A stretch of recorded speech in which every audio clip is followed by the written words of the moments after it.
and it hits me, oh my gosh, this is that triangle. You know, there's explanation for everything that occurred in the Rendlesham Forest incident that doesn't involve aliens at all. It was completely silent. It comes right over our heads. He saw a classic flying saucer, really, standing in the clearing. He turned over to my father and held his hand, and he looked in his eyes, and he said, "We're not alone." Welcome to Podcast UFO for our live show. We're live every Wednesday at 8 p.m. Eastern Standard Time on the Dark Matter Radio Network. Please remember to visit the website podcastufo.com for past episodes, blogs, and forums. During the show, feel free to participate live in our chat room. And don't forget to like us on our very active Facebook page. Hello, everyone, and welcome to the show. This is Martin Willis, your host, and we've got a great show. It's free for everybody, 2 hours long. I'll get into that in just a minute. Alejandro Rojas is coming up with the news shortly. But first of all, I want to talk about the GetJoyride.com platform. They were bought by Google, and for some reason, Google does not want to keep it going, so that is being shut down at the end of this month. And so because of that, I'm giving out free shows until I have an alternative plan as far as subscribing for the second part of the show. And we have a listener who's going to help out, and his name is Sam Bosell, and I am very grateful to him for he's going to show us the way on how to do it. And so another little bit of housekeeping is I'm going to be off. I'm taking my first vacation since I started the show back in 2011, and I'm going to over to Russia for a couple of weeks. And I am not going to be able to do the show from there. Next week we have a pre-recorded show, and it's a great one. It's all ready. It's in the can, ready to go. We have Dr. Eric Farouk. He's going to be talking about UFO trace evidence that he was trying to get taken serious by the scientific community and get it published, but no one took him seriously. He then wrote a book. He's a great interview. He's in the UK. And secondly, one of my all-time favorites, we'll have Klaus Svan. He is the director of international research and of the Sweden UFO. Great guy. He'll be on. So that's coming up next week. Again, this week we have Mark O'Connell. He's written Star Trek episodes, one of the ones that were in the top 100 of all episodes. And he also has HighStrangenessUFO.com. There's going to be a great guest coming up for the full 2 hours. And I want to thank everyone that has been supporting the show. And hold tight. We'll be back with some other type of platform. And that's enough of me babbling. How are you, Alejandro? How was your holiday weekend? It was wonderful. I am wonderful because of it. That remains to be seen, by the way. Well, we'll see. I think so. I am pretty sure that everyone will agree. But yeah, I was on the beach in San Diego. The weather was great. I jumped around in the waves. I flew a kite. I just had a lot of fun. Right. When is the weather not good? I mean, every time I've ever been to San Diego, it's been like perfect. Mm-hmm. I know they get rain in the winter, but I hope they do soon. Yeah, last time we were there, they got a little bit of rain because I was there only like about a month ago, where I spent the week. I actually got to hang out with Ben Hansen, my friend, for a day, and but this time was a short trip. You know, it's only like a 5-hour drive, so we try to get there often. But the weather, what was funny is it just so happened that one of my coworkers, it was her. She spent a week out there as well. When we got back, I was talking about how wonderful it was, and she's like, "Oh, it was so hot, it's miserable." And I'm like, "Are you kidding? We're from Arizona." I didn't feel hot at all. So sometimes people say it was a little hot. I didn't see it. So every time I've been out there, the weather is phenomenal, and it's a lot of fun. And so I absolutely had a blast. Yep. One of my favorite places. One of your favorite places, San Diego? Yeah, that whole area is just beautiful. Yep. Mm. But I wanted to tell you about Russia. Oh, okay. When you go out there, just because I'm not sure if you're aware of all the politics going on, but I think it would be best if you not share any state secrets. Okay. Because the Cold War is supposed to be over, but there's tensions. It's not really over. There's a lot of tension going on. We've got these tariffs and things going on. It's very tense relations, and just don't get too comfortable. Watch your back. Hopefully everything will be fine. But you might have one of these 2010, like the movie situations where, you're in Russia and then things go really bad. Yeah, there's so many people predicting. You hear it on all over, in different shows how I think, mid-September there's going to be this major meltdown and asteroids coming at the end of the month. So, and I'm going to be there basically from the 15th through the 30th. So I'm going to be there when the asteroids hit and when the economic meltdown happens. All of that junk. I'm not so sure about all of that.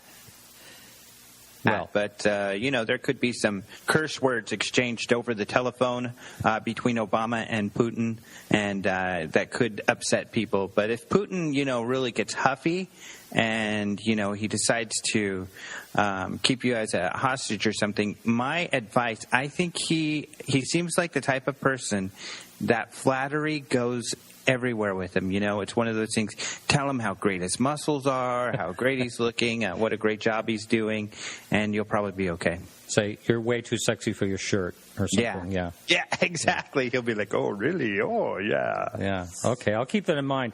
Just some advice. I don't get stuck living at the airport or something. Mm-hmm. Yeah. Well, anyway, so let's move into the UFO news for this week. UFOs. So I wanted to give an update because I did write a story before I left to San Diego with an update on the Homeland Security UFO stuff. And I wanted to get this out there. I was waiting, actually, because I didn't even include this in the story, and I really should have. But I did email Customs and Border Patrol, the local PR guy, and he said, okay, yeah, let me get you a statement. Never heard back from him. Emailed him, and they said, hey, are you still getting me a statement? Haven't heard anything. So I was surprised I heard from him at all. But it seems they're not willing to share any information about this video. However, we've heard from a couple people. So we've alluded to this, and that there's this Aeronautical and Astronautical Association in France called 3AF. We've talked to them about them before and about how they assist the French UFO organization and also the Chilean organization CFA in investigating UFOs. They did get back with these guys, the Society or the Scientific Coalition for Ufology, the guys who investigated the Puerto Rico video, and they said that they liked their findings. They thought they did a great job with their report, and they also don't have an explanation. And then Billy Cox talked with Dr. Richard Haynes, who used to be a NASA research scientist and who also investigates UFOs. He doesn't like the term UFOs. He doesn't use it. He uses the term anomalous phenomenon. And he runs a group called NARCAP that look at this whole thing about more from the perspective of air safety. But he liked the video, too, in the investigation. He doesn't know what it was, and he thinks it deserves more research as well. And so those are some of the experts, that have communicated or given an opinion. There's also another one that I've been in touch with and has been in touch with the group. He doesn't want to use his last name or his position or the company he works for, at least, and because he's afraid of his career getting affected. And he works with a whole group of guys that are FLIR technicians. They work on the exact systems that, took this video. He says he's viewed thousands of hours of live and recorded video. And him and his buddies don't know what the heck this is either in this video. In fact, he says they discussed this video quite a bit in the office. None of them, unfortunately, are brave enough to come forward because they say it could, negatively hurt their career. But I did ask him about some of the responses out there, such as Mark D'Antonio, MUFON's photo and video analyst, that perhaps the object was a balloon. He thinks they measured their speed wrong. But this expert says there's no way it's a balloon. It's too hot. So in other words, the object's very dark. And the other objects in the video that are hot are also dark. That's the whole thermal imaging thing and how it works. So he says it's definitely not a balloon. It doesn't move like balloons that he's seen, and it's too hot. So he didn't believe it to be a balloon. The other person who had a theory is Chris Pajani. She's a paranormal researcher, and she has a site called You Debunked It. So she believed she debunked this video and was able to see that it was a bird. And various reasons. She thought, again, like Mark, that they got the speed calculations wrong. But she says you can see flapping, and she had some other things that she pointed out. Again, though, this Dave, the expert, says he does agree with her about some of her points about the calculations with speed. He doesn't think it's possible to be precise about how fast this object was going. However, he says he still doesn't believe it's a bird. He says you definitely would have seen the wings. He sent me a picture of some birds. You can see where their shape is very apparent, and it's not, their wings are not cooler than the body. There isn't a great difference in temperature, so you can't see the entire body of the birds. But he puts in other aspects, such as the movement of the object, that show it's not a bird, because birds fly in a particular way, and this thing moves steadily along. So he just says him and his buddies at the shop, they say they know these sort of systems better than anybody. And it's not, anything that they've seen before. And I was able to verify, by the way, Dave, I do know his last name. I was able to verify he is who he is. I've seen his resume. I've found him referenced online.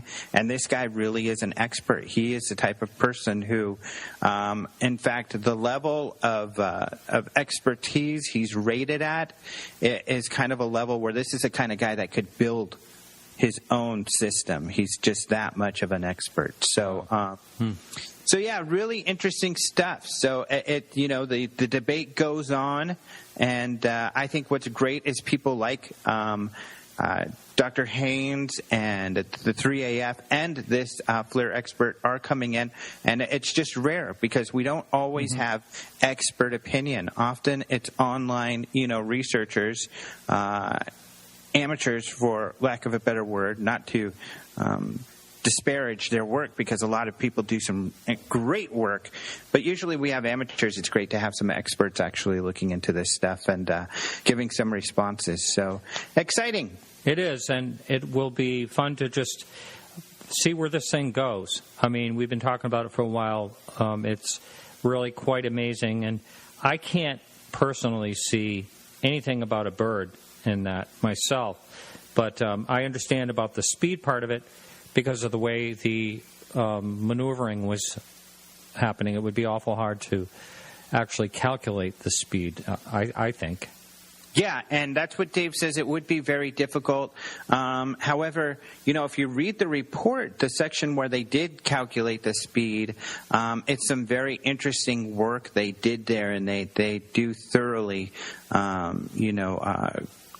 demonstrate how they determine speed. But even if they are off, doesn't appear as though they're off much. But it's difficult to say. But yeah, really interesting, like you said. And if this is, what it is, if nobody is able to come up with any arguments against their findings, still, it might not go anywhere. I mean, Robert Powell, who is a part of this group, he did the radar report of the Stephenville UFO sighting, which is never, after years, it has not been disputed. Then you have cases like Chicago O'Hare, another great case that's fairly recent. But, it doesn't go anywhere. I mean, we all know about it. We learn about it. People talk about it periodically as a great case, but that's about it. Speaking of O'Hare, I am waiting for the day that someone that worked at that airport that saw that changed their career and are doing something else will come forward and actually talk about that. All those people were anonymous in that, and I would love if someone would actually come forward. Maybe they have no interest in doing that, but hopefully someone will. It would be great if they did.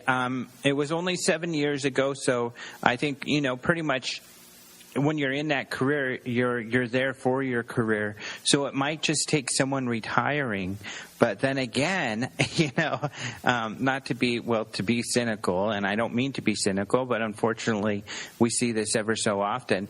Someone could retire, and then we have a situation like we've seen before where someone retires and they're really old and they finally come forward, but they say, "Oh yeah, that was an alien, and the aliens landed, and I checked the aliens' baggage, so I know those were aliens." And then they exaggerate and add stuff, which just hurts the credibility of the whole story. So, yeah, we'll see what happens. Hopefully, someone does come forward. You know what I realized? We have talked as long as we usually do for our news.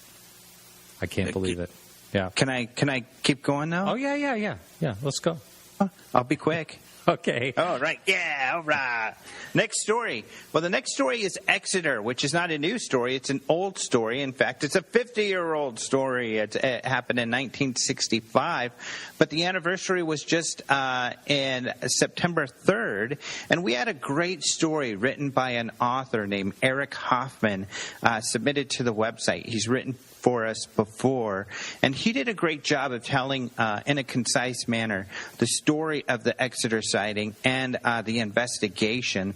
So I just wanted to remember it here. There was also last weekend a festival near you that unfortunately I know you didn't make it to, but that memorializes the event. But this is a great case, and just for those who don't know much about it.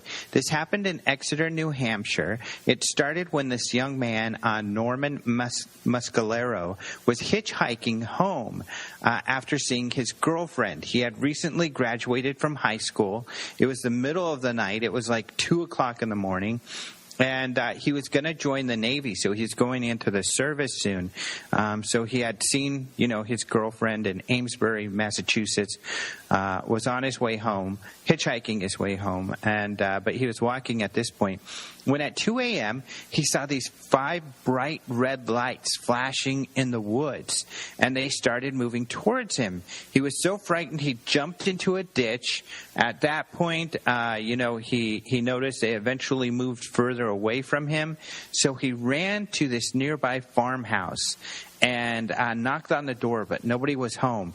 He then saw somebody in the street, so he runs to the street, stops the car, makes them let him in the car, and tells them to drive him to the police station.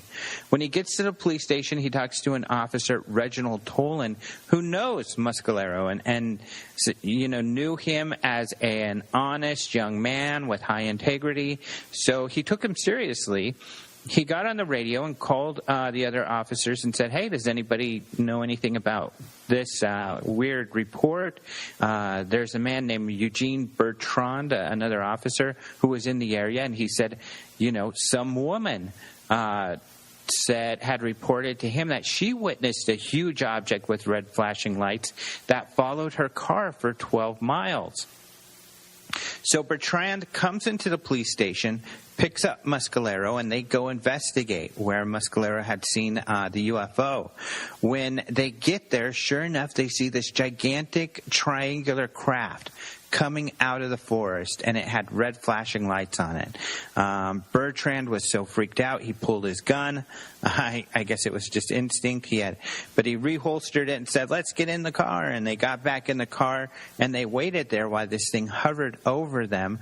They called for backup, and an officer, David Hunt, came to the scene. He also saw the object, and soon after Hunt came to the scene, it slowly flew off over the woods until it was out of sight. So a really interesting sighting by police officers and everything. There was a very thorough investigation, and Hoffman does a great job summarizing that investigation. But essentially, the Air Force came up with a lot of excuses. There's a couple books written about it.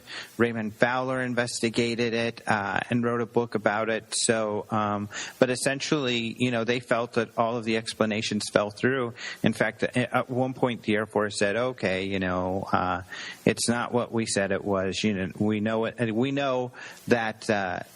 One of the responses we gave is not possible given the witness testimony.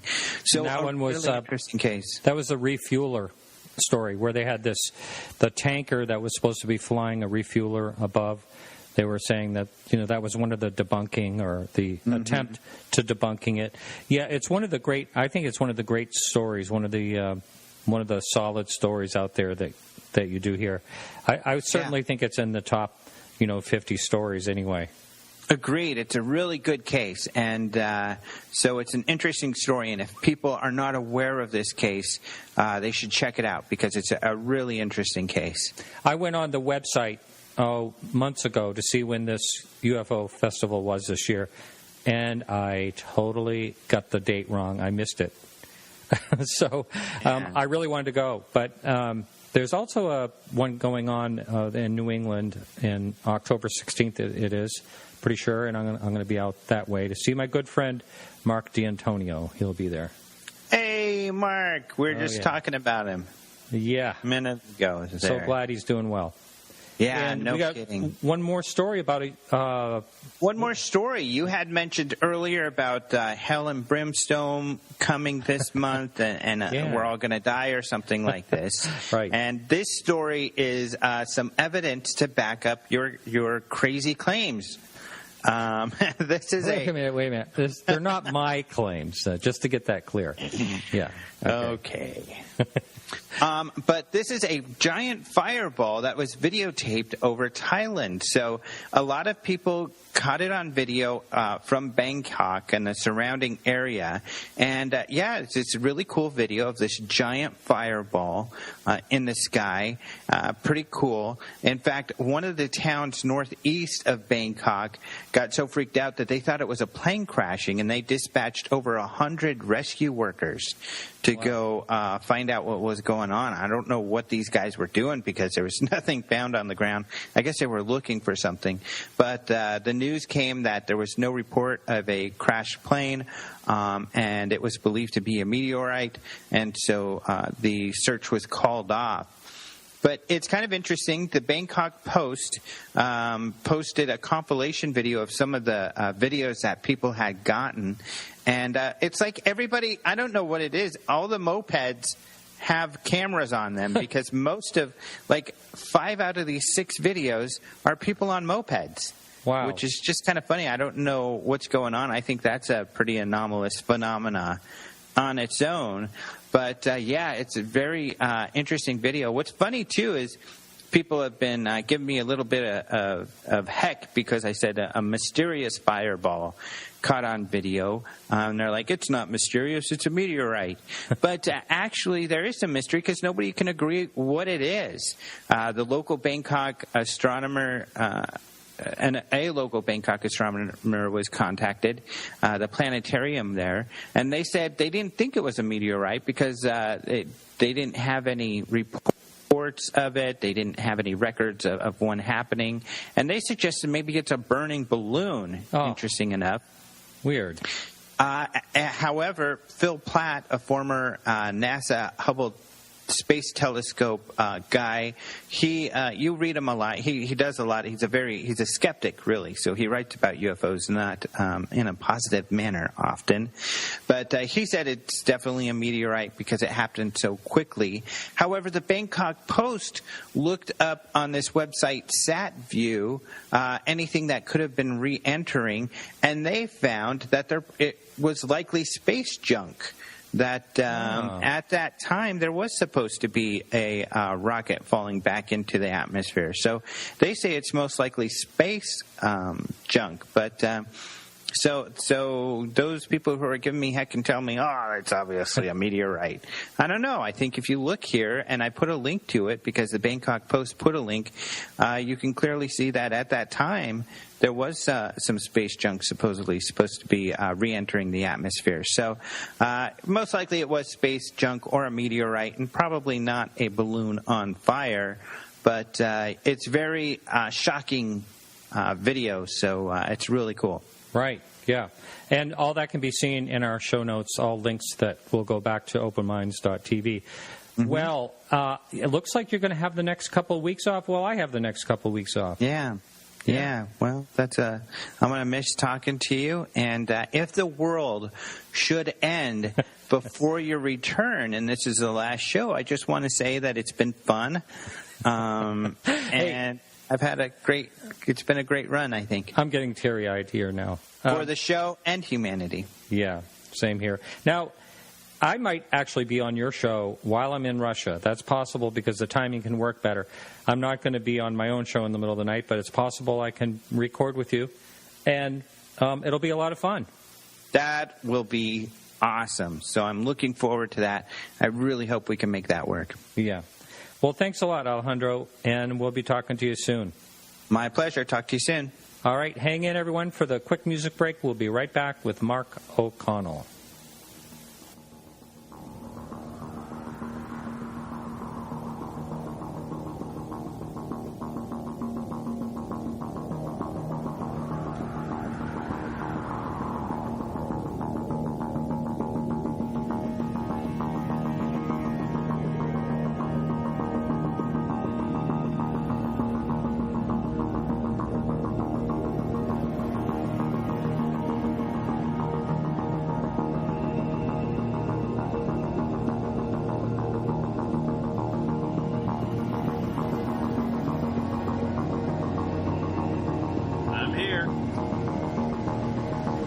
You didn't get my last message. How are you, Mark? I'm good, thanks. Good.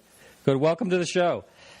Thank you. It's good to be here. Yes. So, who is Mark O'Connell? I know Kurt, a mutual friend, former guest on the show, was telling me you'd be a great guest, and you have quite a background.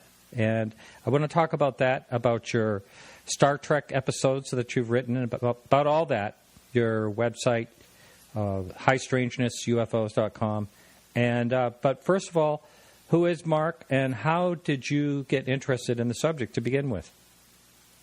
Well, Mark is a writer who lives in southern Wisconsin, and I have been interested in science fiction as far back as I can remember. One of my very first memories was of the early 1960s. I was born in 1960, and there was a very famous science fiction TV show on the air in 1962 through, I think, 64 called The Outer Limits. And I can remember very vividly, for some strange reason that I still don't understand, my mom liked to watch that show.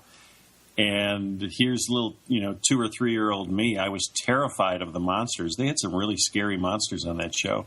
But I was fascinated, and I guess that's kind of what hooked me. And I can then remember a few years later when the original Star Trek went on the air, I was just in heaven because here was this fantastic new science fiction show. But there was one problem. I had a very strict bedtime, and Star Trek went on the air a half hour before my bedtime, but it was an hour-long show. So I can remember begging my mom, pleading with her to just let me stay up a half an hour longer on Thursday nights so I could watch the whole Star Trek episode. And then, it's kind of a funny theme, then I can remember when I was about 10 years old, there was a British TV show called UFO that in Milwaukee was aired Saturday nights at 6 p.m. Well, our family had dinner Saturday night at exactly 6:30 p.m. every Saturday. And again, it was an hour-long show. So every Saturday, I started watching UFO, and I had to miss the second half. It wasn't until I was, much later and got to get the shows on UFO on DVD that I was able to actually watch the second halves of all the episodes of UFO. I just pulled that UFO show up, and I do remember it myself.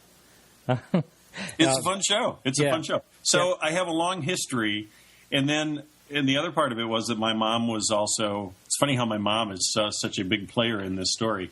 She was a volunteer librarian in the small town where I grew up, Big Bend, Wisconsin, and she would take me into the library with her sometimes, and I would, for some reason, I just always gravitated toward the science fiction section. It was a very small library. They couldn't have more than about 20 science fiction books, but I probably read them all. And yeah, like I say, I was just hooked. I've been a lifelong fan ever since. And so, did you just pursue a writing career, basically?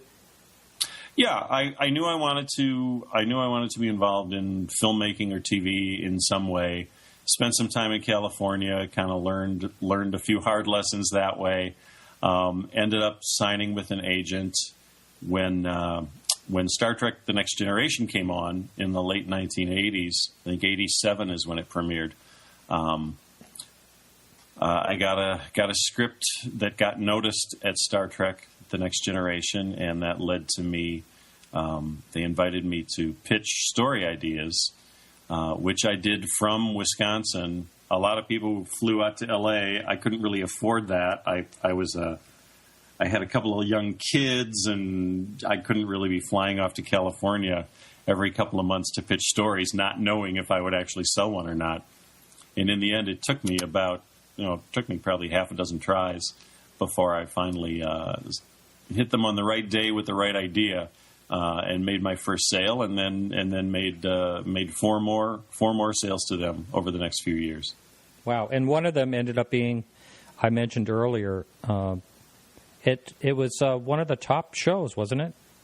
Yeah, that was kind of a kick. Last year, a Hugo Award-winning science fiction author, Charlie Jane Anders, who writes for the website io9.com, she put together a really fun list of what she considered the top 100 Star Trek episodes. So she included all 700-some episodes of the original series, the animated series from the early 1970s, and then, of course, Deep Space Nine and Next Generation and Voyager and Enterprise.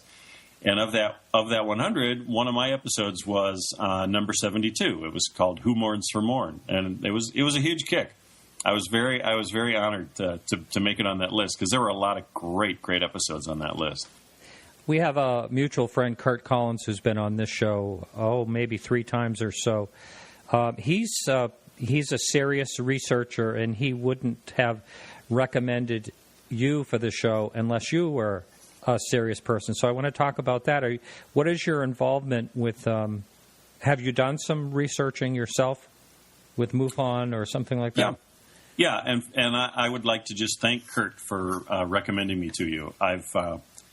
Kurt's been a regular reader of my blog, and I always enjoy his comments and his insights. He's a very interesting guy. He is. And I'm glad to be online acquaintances with him. As a writer, I'm always looking for interesting new things to write about. And in 2011, I was in one of those phases where I had nothing to work on, and I wanted to come up with something fun to occupy me. I have a good friend who has been editing a photo blog for many years and is very successful at it. And for years and years, he was bugging me to start writing a blog. He just said, you'd be terrific at it. You'd love it. Well, I could never think of anything that I really was interested in enough that I would want to continue writing about, several times a week for weeks and months and years. And until I just remembered. Oh God, yeah, UFOs. Of course, I've always been interested in that. I had kind of lost touch with the field over the years. I hadn't really followed all the things that have been going on over the last probably 15, 20 years. But once I thought of writing a blog about UFOs, the rest just kind of came naturally. I quickly realized that there are a lot of very smart UFO bloggers and writers out there. Mm-hmm. And I didn't really feel like I could compete with them, so I decided that I would make my blog, High Strangeness, a little bit funny when the opportunity arose, and to sort of portray myself as, a little bit of a bumbler in the UFO field. So that's, some of that is a bit of a shtick, but there's a lot of me that's really comes through as well. But then when I started writing the blog, I realized, wow, I need a lot of stuff to write about. And I just happened to be on MUFON's website one day, and I saw the button on their website that said, become a certified UFO field investigator. And that's when lightning struck. I thought, of course, I'll become a MUFON investigator, and I can write about that experience in the blog. And that'll be a fun writing project, and hopefully it'll be of interest to some people. So that was the genesis of the whole thing 4 years ago. And so I became a MUFON investigator. I've been doing that for a little over 3 years now, and that's just been a continually fascinating experience on so many levels. I mean, it's fascinating just to hear these firsthand accounts of people who've seen some really, really unusual things, but it's also fascinating just to learn about the kind of people who report these experiences. The psychology behind it is really fascinating to me as well. So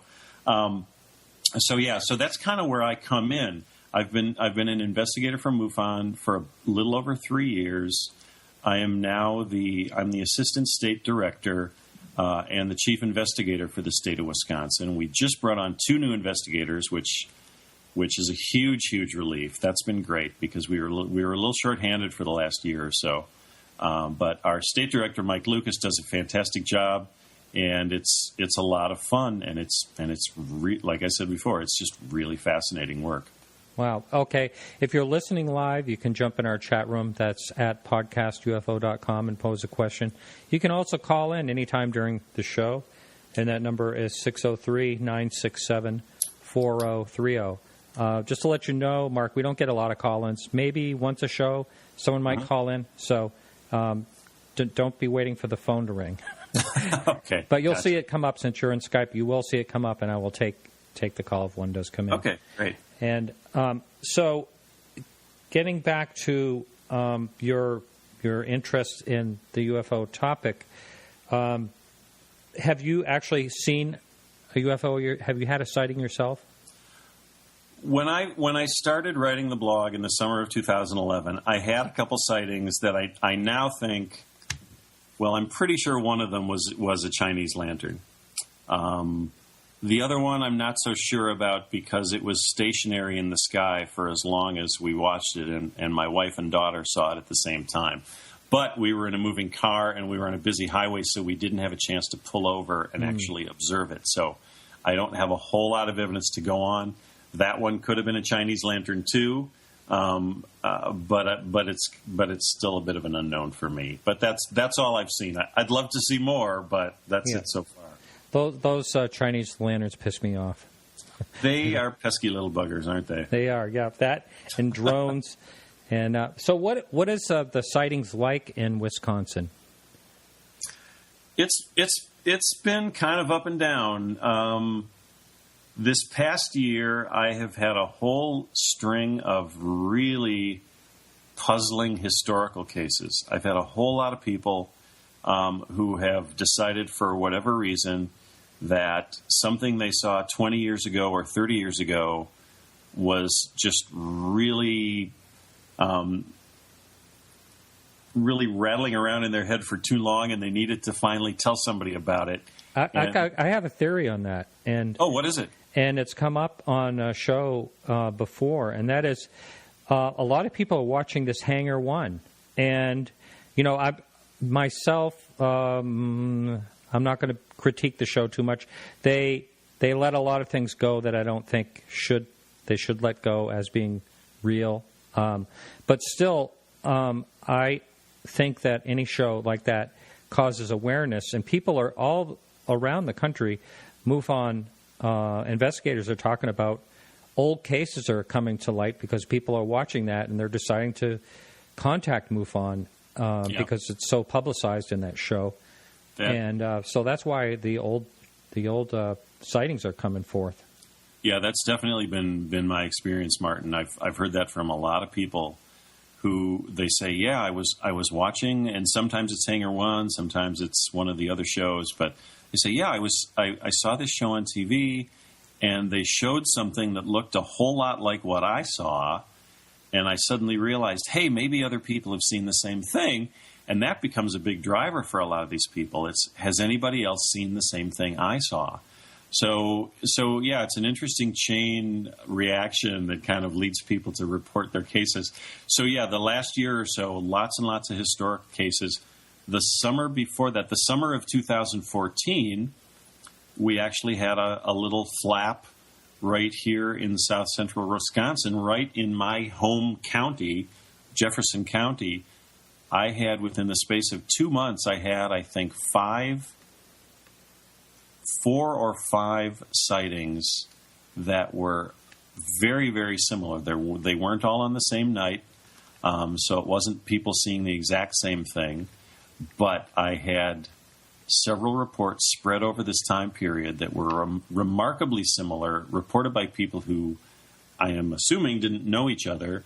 And in most of the cases, there were multiple witnesses. 3 out of the 4 cases involved families where the husband and wife and at least one of their kids saw what was in the sky.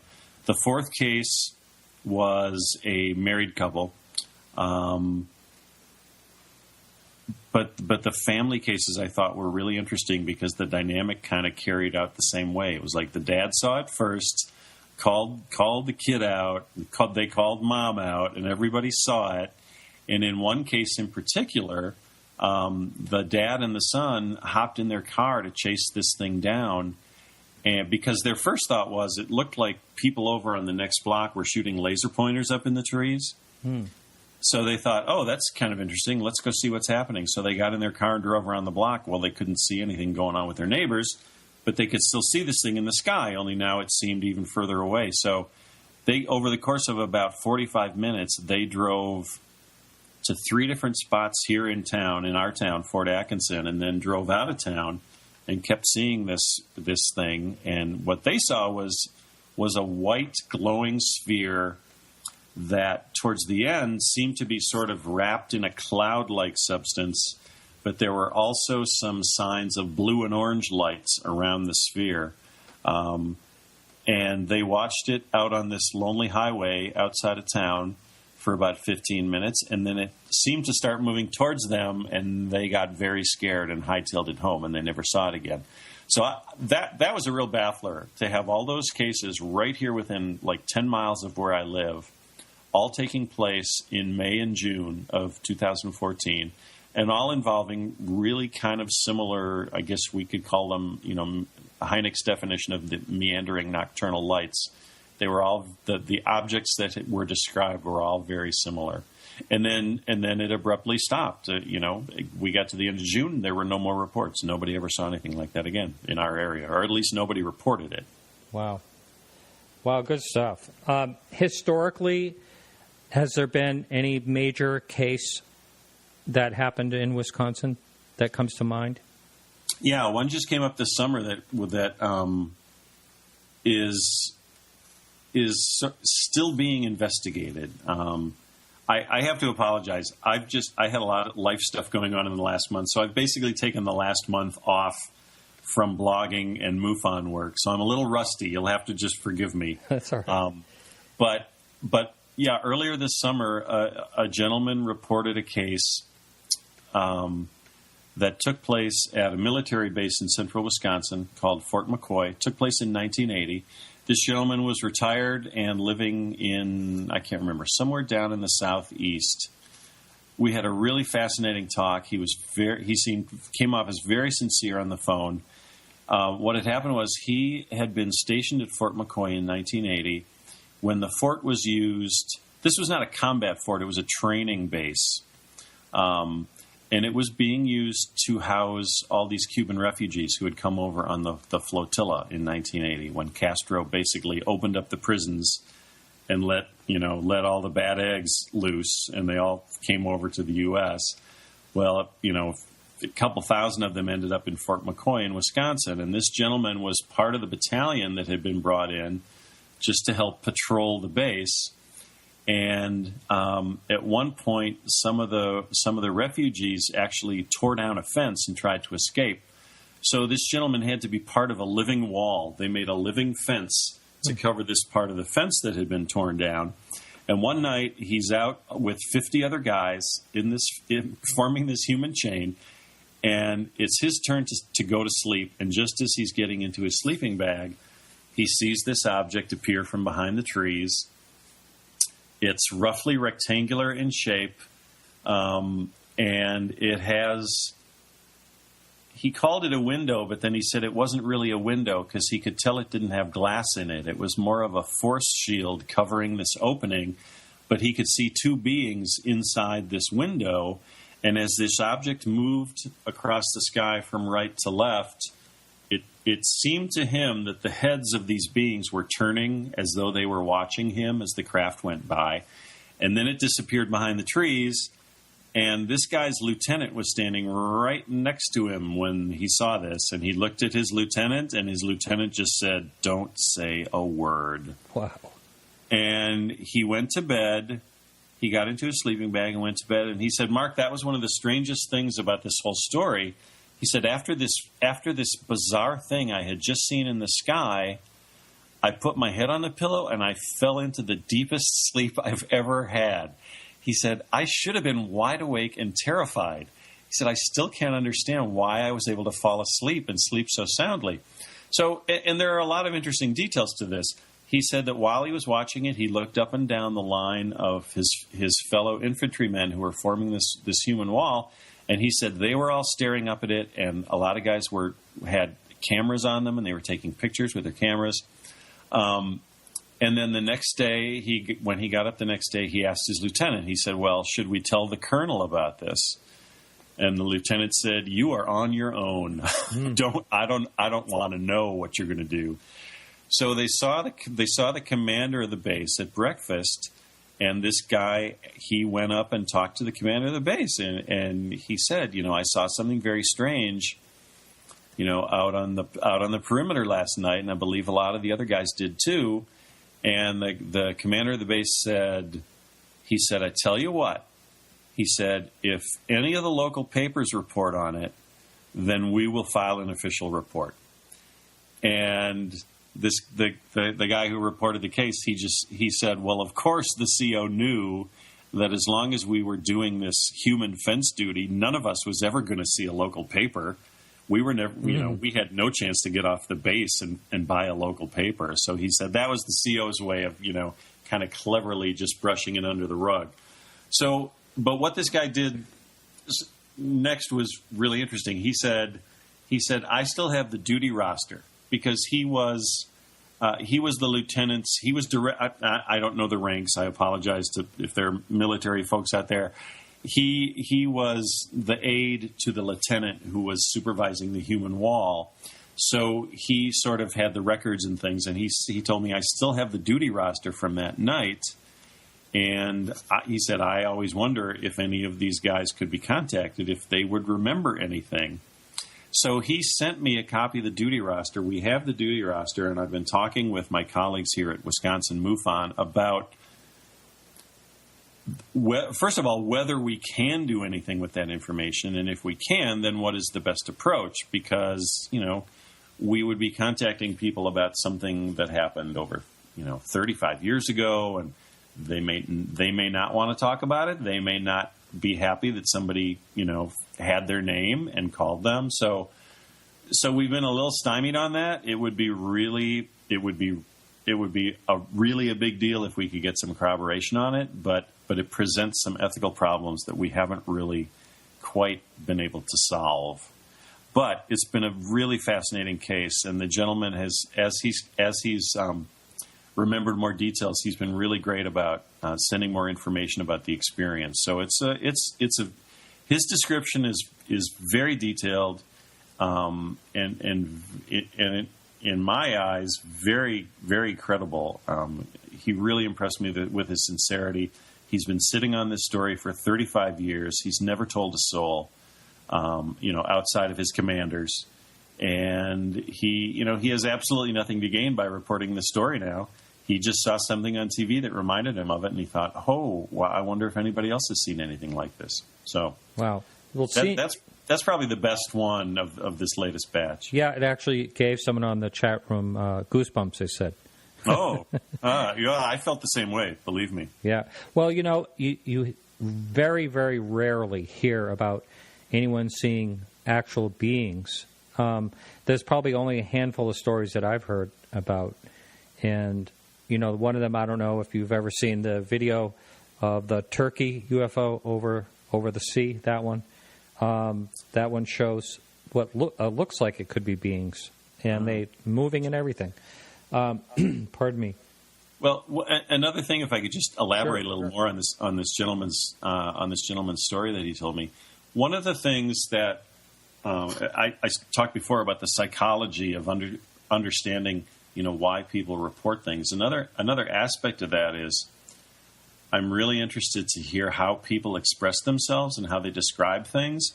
And so there were certain things in this gentleman's story that he was trying so hard to describe to me, but he just couldn't come up with the word. Even after 35 years, he still couldn't come up with the right words to describe what he saw and what he felt.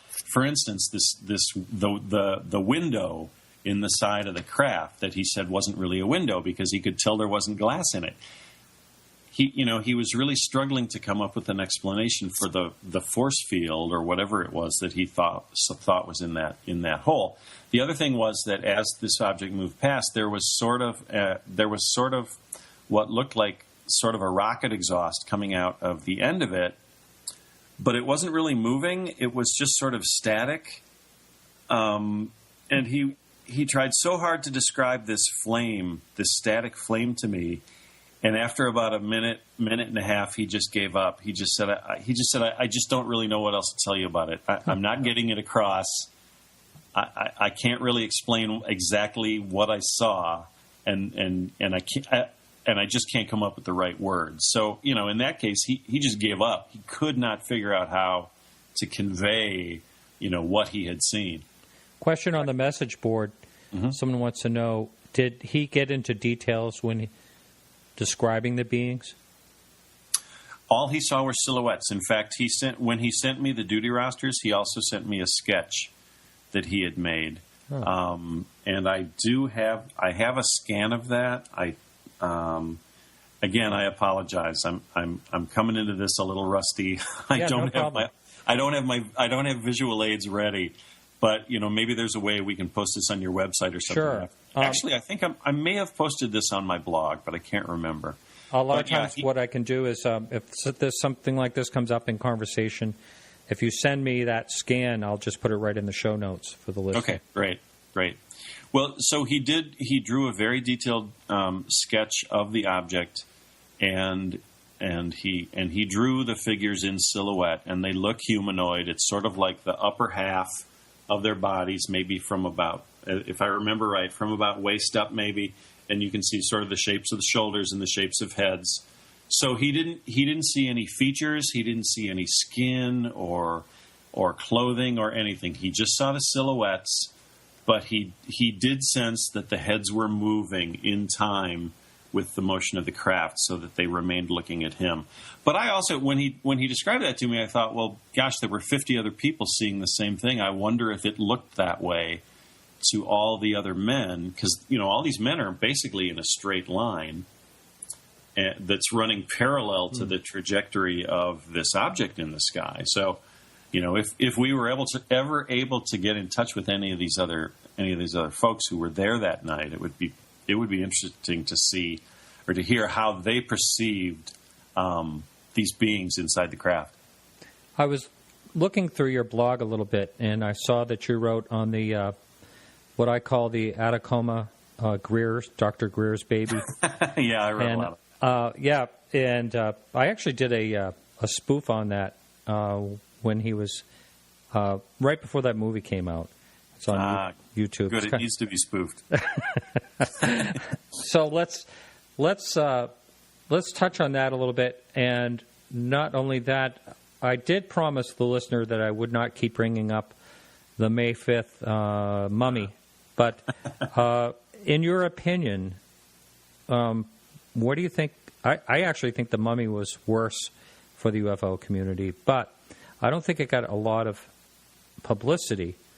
The movie Sirius there is all over Netflix and everything else, so it's still, like ongoing. Whereas The Mummy is kind of quiet right now, but there's still people clinging on to saying that this is it's still alien. Well, supposedly there was going to be that film Kodachrome that was going to come out anytime now, telling that whole story. I haven't seen a hide nor hair of that, and I kind of doubt that we will. That's an interesting question, and I remember now that I included that on one of my haha funny questions that I posted on my blog, Atacama humanoid or Roswell slide being. I think because there was a film associated with the Atacama humanoid, because it was so closely associated with the citizen hearing on disclosure, that was all sort of a big package deal that Greer, put together. I think probably at the time, I think that probably made more waves than the Mummy and the Roswell slide. I think the Roswell slide figure was maybe a little more insulated in UFO world. But since you bring it up, though, it kind of makes me makes me think about how early in 2015 there was a whole string in January and February. There was a whole string of news stories about UFOs that really hit the big time. I mean, they were getting big time coverage on the Today Show and CNN. There was the CIA tweeted that the vast majority of UFO sightings in the U.S. in the 50s and 60s were because of their U-2 spy planes. Oh yes, right. That story got a lot of play. It was a bizarre thing for the CIA to be talking about. I still can't figure out why they sent out that blog, but whatever. It got a lot of attention. And then close on the heels of that was that episode where the live video feed from the International Space Station was cut off, supposedly moments after a UFO appeared on screen. Mm-hmm. That story got a whole lot of coverage. And it was kind of funny to see. It seemed as though the news outlets that missed out on the first story all just pounced on the next one because they didn't want to lose out. And then after that, there was that story with the blackvault.com, where the gentleman who runs that website, got all that attention for saying, hey, I've just released all 130,000 pages of Project Blue Book files for free, when in fact they'd all been available for free for a long, long time already. And that story got immense amount of publicity. So a couple months later, the event in Mexico City with the Roswell slides, I have to wonder, were members of the mainstream media feeling like they had been burned on those first three stories and they just didn't want to touch it? I don't know. Maybe because it took place in Mexico, people just kind of ignored it. I'm not sure. I think that's the consensus of a lot of people, is because it was in Mexico. And I am actually very thankful for that because, I just think that was very damaging, or it could have been a lot worse. If it got a great amount of coverage, it would be a real problem, I think. Yeah. And, I haven't spoken to Don Schmidt at all since that happened, but from what I understand, and this may be totally wrong, I don't know, but I think he's still standing with the fact that he thinks it's an alien. Well, since you bring up Mr. Schmidt, your listeners will be the first to learn that as of today, I have been challenged by Don Schmidt to have a public debate on Roswell. Really? Yes, it's kind of interesting. It's just at the beginning of June, I took part in the first ever Milwaukee Paranormal Conference in Milwaukee, Wisconsin. I had a great time. The organizer, T. Krulos, is a writer he put on this whole conference basically to celebrate the publishing of his book, which, if I remember right, it's over in the next room. I think it's called Monster Hunters.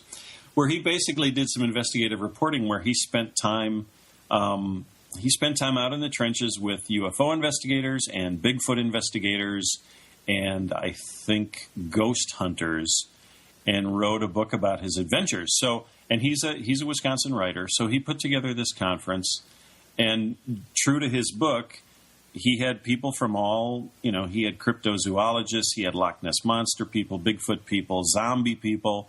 It was a really entertaining day, and with a lot of really fun people involved, and it had a little bit of something for everyone.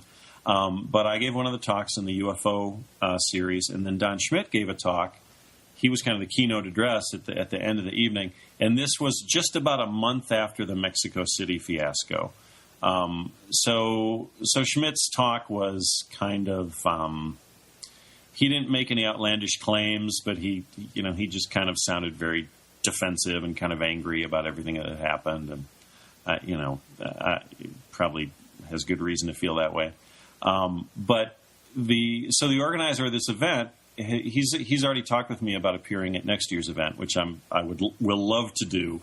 But he just emailed me this afternoon, and he said, "Hey, Mark, I was talking with one of the people who had helped me to put together the first conference. We were talking about ideas for next year's conference, and we thought it would be fun if we could get you and Don Schmidt to agree to have a debate on stage." And he said, all of a sudden today, out of the blue, I get an email from Don Schmidt saying, "Hey, I'll appear at your next conference if I can have a debate on stage with Mark O'Connell." Oh. So I'm feeling very flattered. I've just risen up in the ranks. Now I'm going to be on stage with Don Schmidt. So I wrote back to T and I said, "Yes, I am very interested." I didn't give him a complete yes, I will do it, because I'd need to know more about what the parameters of the debate will be and how it will be held. But assuming we can work out all the details and everyone's in agreement on how it'll happen, I think it would be a really fun and interesting event. Now, so what is your take on Roswell in general? Besides, let's just put the alien slide thing away for right now. Gladly. Yeah. My take on Roswell is that it's a very entertaining story, and it's possible that something very amazing happened, but nobody has ever been able to prove anything, and pretty much the ticking clock has run out, I think. At the same time, if I would be hard-pressed to prove that nothing happened in Roswell, I don't think Don Schmidt can prove that anything did happen. And I don't think I would be able to prove that anything didn't happen. So if that was the debate, it would be kind of boring, and I think it would be a stalemate. Uh-huh. If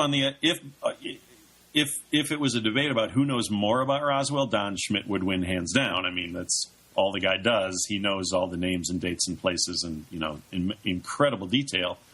I do not. I'm not a student of that case, not any more than I need to be. So if the debate was either one of those two formats, I would have some problems with it. So I think if we can come up with some aspect of Roswell where it's clearly defined that you can either be pro or con, I think we can work something out. But I'm giving you a much longer answer than you asked for. No. I think it's a really fun story. It's a really entertaining story, but I don't know that it's anything more than that because again, nobody's proven anything. There have been all these smoking guns over the years that have turned out to be nothing. I just don't. To me, there are a lot more interesting cases. There's the Warren, Minnesota case. I think I'm getting that right with the sheriff's deputy whose squad car was essentially attacked by a UFO. Oh yeah. And that police car is sitting in a museum in northern Minnesota, right, with its dented hood and cracked windshield and burned out lights. That's physical evidence right there. Why isn't anybody paying any attention to that? See, for my money, that's a case that should be investigated, and yet it just sits there getting completely ignored. I don't know. It's a funny business. It's hard to explain things like that. Yeah, well, we're at the top of the hour, and generally speaking, we take a break here, but I'm going to keep going, and this show, generally it's second hour by subscription, but this show is going to be free, so to everyone. So we're just going to move on. We're on the line with Mark O'Connell. And if you want to call in at 603-967-4030, or if you want to ask a question, you can jump in the chat room at podcastufo.com. Hey, Martin, can I ask a question? Yeah, sure. Go ahead. I don't mean to derail the conversation because I love everything we've been talking about, but there's something that I want to ask this in my blog. Actually, I have kind of already asked it in my blog, but I'd love to ask it of your listeners too. My dad, who turns 90 in November and has been on 6 continents, has always wanted to get to the 7th continent, Antarctica. And a couple of weeks ago, he surprised our entire family by announcing that he is taking me and 4 of my siblings to Antarctica this December. And it's going to be an amazing trip, and I'm going to see things in the sky that I've never seen before and probably never will again. And I would love to know if there are any I mean, of course, we all know about Hitler's secret UFO base under the ice in Antarctica. Of course, I'll be looking for that. Yeah. But I want to know if there are any other stories involving. I mean, we'll be in Buenos Aires. We will be in Tierra del Fuego. If anybody knows of stories attached to those places and to Antarctica, I would love to hear them because I'd love to know more about what kinds of things are seen in that part of the world. Uh-huh. Wow, that's really something. Your father at 90 years old. That's amazing. Yeah. Good for him. He's quite a guy, yeah. He must be. Well, moving on about Roswell, the one thing that, in that case in particular, that I don't think it's a case that's going to die away at anytime soon anyway. And, a lot of times myth does become reality. There's a lot of times where you'll see, like, a UFO show and it'll talk about something that that was a myth and that they make it seem like it really did happen, that type of thing. But the one thing that always puzzles me about Roswell the most is why on earth would the Army Air Force say they captured a disc? I just can't understand any way that they could get that wrong before they publicized it. And so that alone makes that case, I think, really important and something. I agree. There are a lot of really fascinating questions around it. Some of the questions I have are, I like to look at the totality of the UFO phenomenon and experience and look at what are some of the other things that UFO witnesses have experienced. People have experienced missing time. People have experienced apparitions that seem to appear from other dimensions, that sort of appear and disappear at will in our dimensions. And if we consider all of those things as things that could apply to any UFO sighting anywhere, then I always have to look at Roswell in terms of, well, even if they're dumb enough to fly halfway across the universe or transfer from another dimension and still not be able to nail the landing, even if they're that dumb, which I have a hard time believing, why wouldn't they have a cleanup crew show up immediately and sweep up the debris so that Mac Brazel didn't have anything to find? That, to me, just defies all belief. Why would there be any wreckage there at all? Or why wouldn't they manipulate time so that the crash never happened? I mean, if you really want to start applying things that people have reported in other UFO cases, then suddenly you've got a million different ways for how that Roswell story could have gone, and you have to ask, why didn't it go any of those ways? Why instead are we supposed to believe that it actually unfolded in this really kind of pedestrian way dictated by our laws of logic and reality when every other case kind of plays out in a completely different way? That's kind of the big issue I have with Roswell. I understand part of that, a good part of that. And, well, one thing I have to say about the crashing part of it is that no matter where, like to say if we were traveling space, if we ever can get that advanced without blowing everyone up, and we're traveling space, well, if we come into a relatively primitive society, a primitive technology.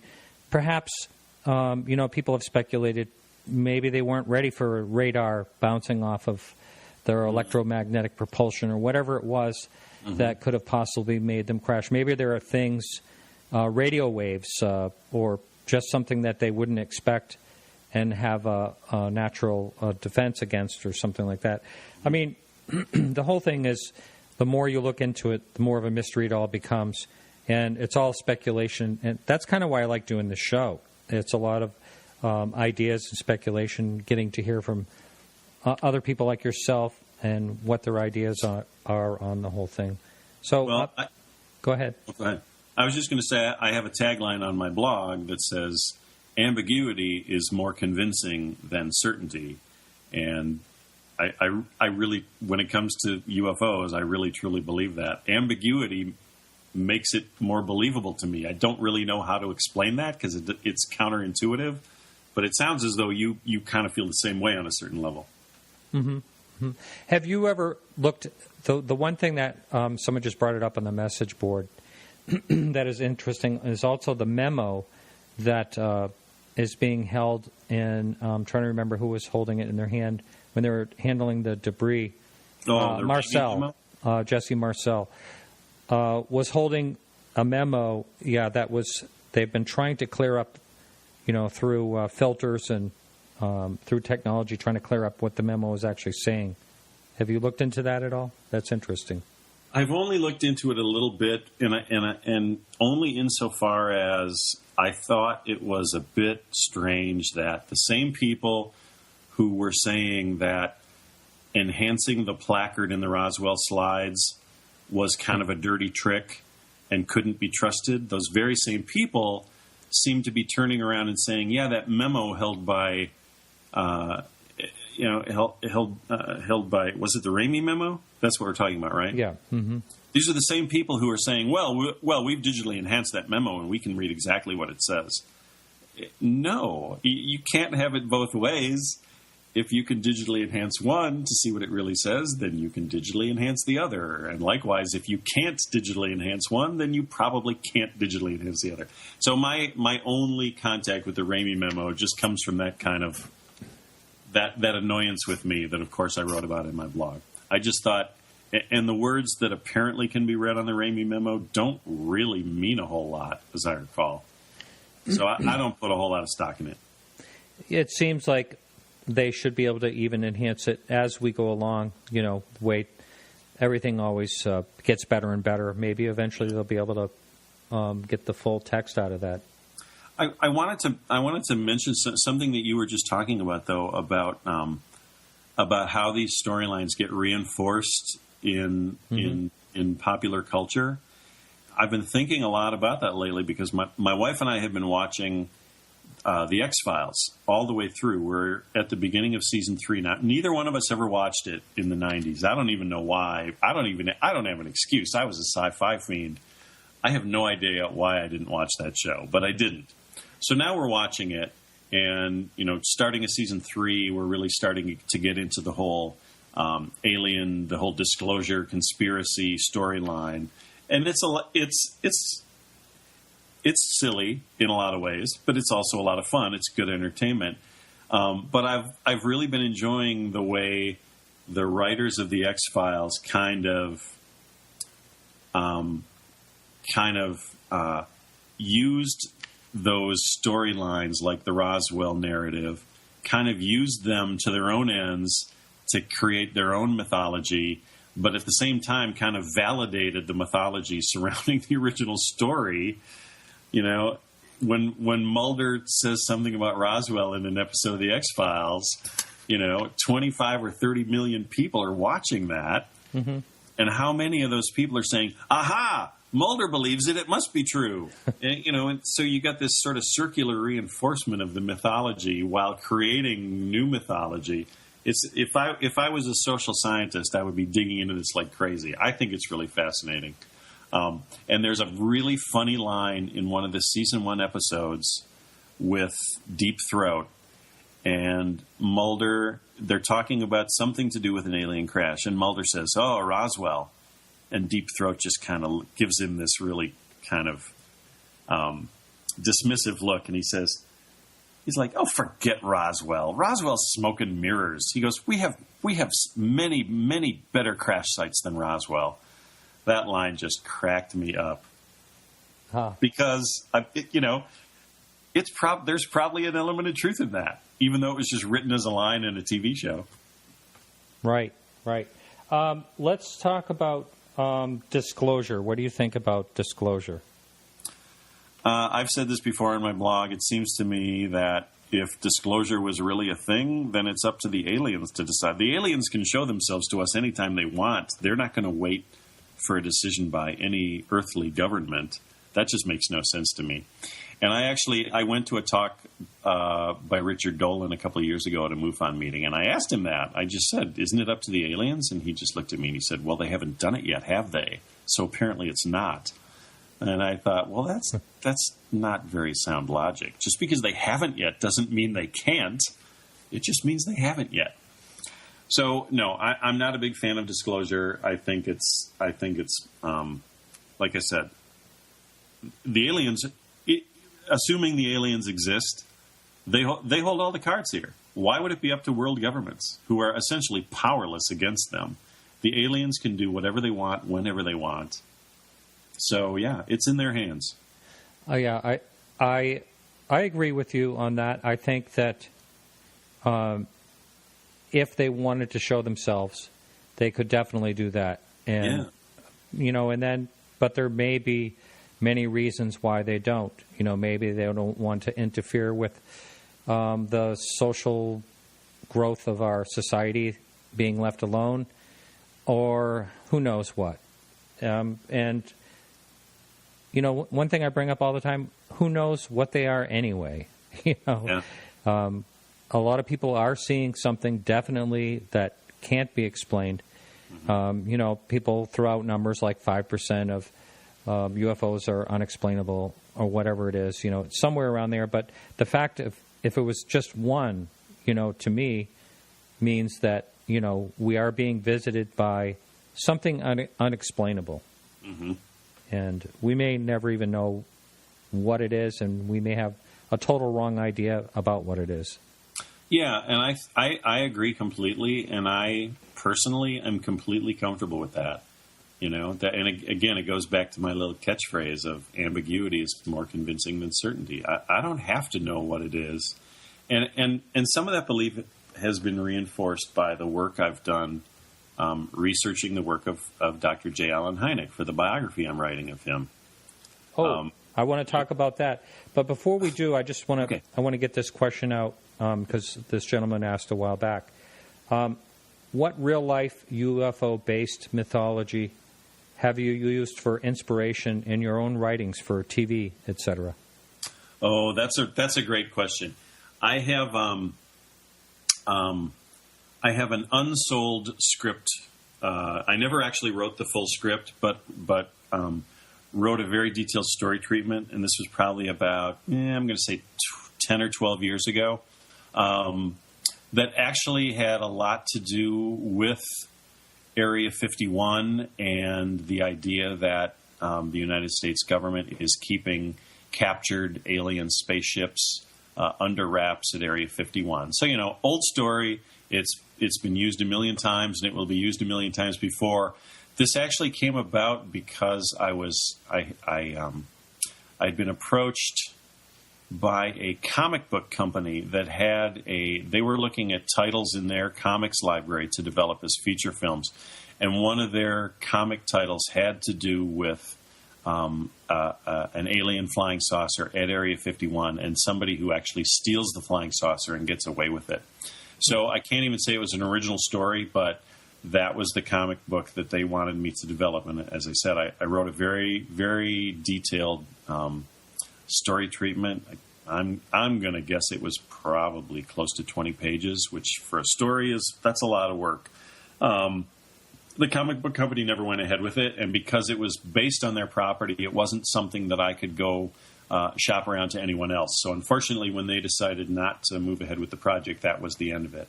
But having said that, though, there are still little bits and pieces of it that were my original work that I added to their story that, of course, I still have, on file in my file cabinet and kicking around in my brain. And it's always possible that some little bit of that material could still work its way into something. You just never know. Uh-huh. And, okay, so let's move back into what you were just talking about before I pose that question. You are writing a biography on J. Allen Hynek? Yeah. And what can you tell us about it and sure. What got you started? I'm always happy to talk about it. It's the biggest writing project I've ever done and the most difficult by far, but also I think the most rewarding. This all goes back to, again, 4 years ago when I started writing my blog, High Strangeness. My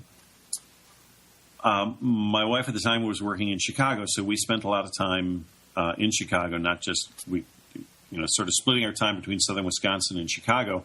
So, again, when I was sort of fishing around for material to write about in the blog, I also came across the website for CUFOS, the J. Allen Hynek Center for UFO Studies.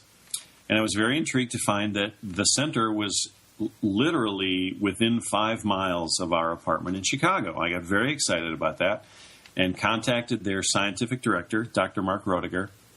And by the time he and I talked, the info on the website was actually obsolete. They had closed down their office and had actually essentially moved what was left of the center's records and resources into a couple members' basements throughout Chicago. So Dr. Roediger, Mark Roediger, had a whole lot of the archives in his basement.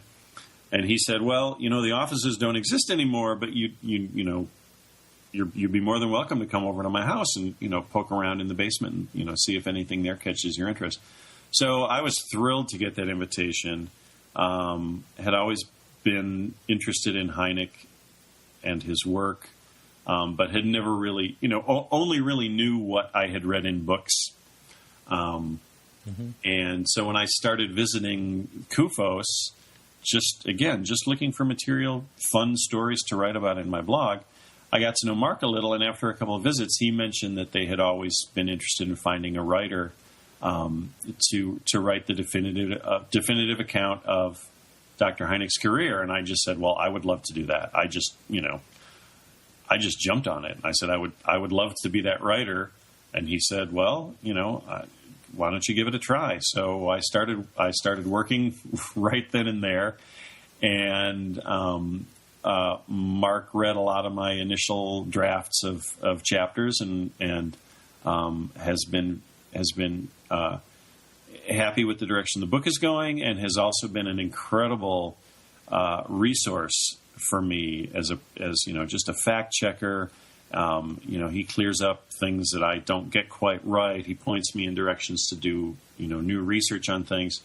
So the research has been really fascinating, and it's been helped by the fact that not only are Hynek's CUFOS files in the Chicago area in these people's basements, but Hynek was also the chairman of the astronomy department at Northwestern University from 1960 until his retirement in the early 80s. So there is a wealth of material in the Northwestern University archives. Hynek also went to school. He was born and raised in Chicago and went to school at the University of Chicago. There is a wealth of archival material in the University of Chicago archives. So, and he did his graduate work at Yerkes Observatory in southern Wisconsin, about a half an hour from where I live. So it just turned out that all of these resources dealing with Hynek's career were really at my fingertips, and I just went nuts with the research. So I've been researching and writing for a while. The big news is that just about 3 weeks ago, I signed with a literary agent who is now going to start shopping the book project around to publishers, and we want to pitch this book as not just a UFO book. We want to sell it to a publisher as a book that also can appeal to a mainstream audience.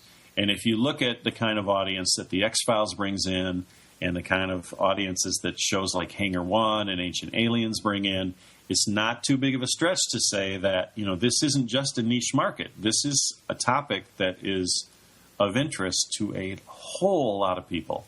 And there is a huge audience. So we think we can be successful in pitching this to a big publisher and hopefully making it a big book. Wow.